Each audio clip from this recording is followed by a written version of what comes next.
Chief Minister of Meghalaya, Conrad K. Sangma, had met agitating Ajik organizations at a peaceful discussion at the Chief Minister's office, Tura. Later, the agitating groups were invited for discussions in presence of all stakeholders in Shillong tentatively on August 8th or 9th, 2023. Meanwhile, thousands of people with vested interests had gathered outside the CM's office at Tura and started pelting stones at the building that resulted in the firing of tear gas shells to disperse the crowd. In the turn of events and commotion, 5 police personnel were injured in the incident. As per latest reports, the commotion continues and the Chief Minister along with the Minister in charge of PHE Department, Marquis Marak, are overseeing the situation at the CMO at Tura.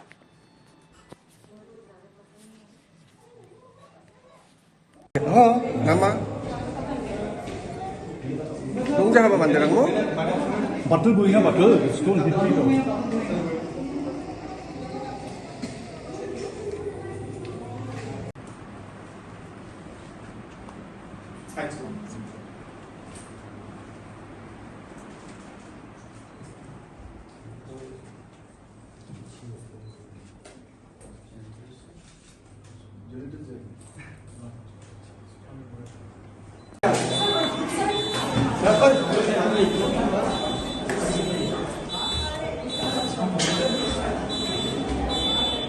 After the discussion was almost over, we heard some agitation and some sloganing from outside, and I asked some of the people to go and speak to the people and to their people and tell them to control and not to create any kind of scene out here.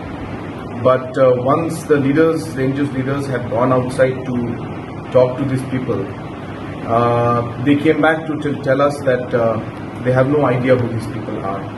They have never seen them here before. For the last 14 days since they have been here sitting and having this fasting, they didn't see these people, and today for the first time they've come, and some of them even looked intoxicated and not really in the correct senses in some sense. And this was said not by me but by the NGO leaders themselves.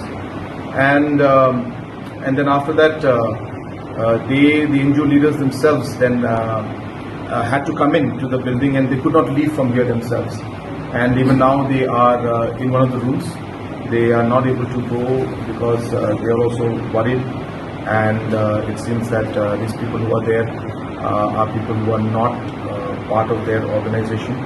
So we have a full video recording and details of all the people who have instigated, and definitely as per law necessary action will be taken from the police side.